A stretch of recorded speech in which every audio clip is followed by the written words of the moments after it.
कोणाचा कर्ज देऊ, आता फाशी यायची वेळ आली.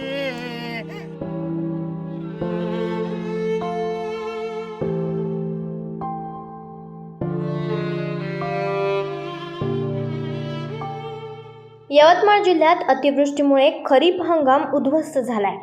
शेत शिवारातील मातीमोल झालेली पिकं आणि डोळ्यातले अश्रू शेतकऱ्यांचा आक्रोश पाहून हृदय पिळवटून निघतंय. आर्णी तालुक्यातील शेतकरी सय्यद रहीम यांचं दुःख शब्दात सांगता येणार नाही. 3 महिन्यांनंतर मुलीचं लग्न आहे.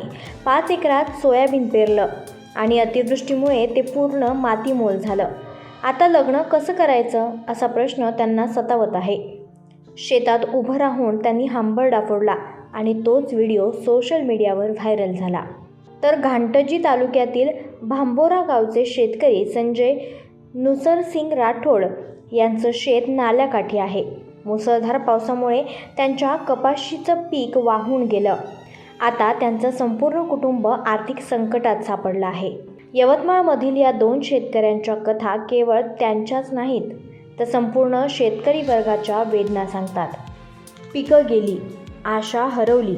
आता सरकारकडून मदतीचीच अपेक्षा आहे. शेतकऱ्यांच्या व्यथा जाणून घ्या, त्यांचा आवाज पोहोचवा. हा व्हिडिओ शेअर करा. काय करू सर, बाबा मेले 3 महिने झाले. आता याच्यावर जाय मला लग्न आहे पुरीचं. काय काय करू.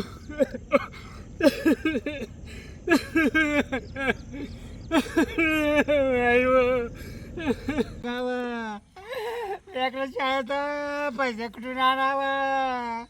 आता आत्महत्या शिकण्याची वेळ आली. आता कसं जगावा, कोणाची मदती नाही. सारा शेती पाहिजे करणं झाला. आता काय करावं.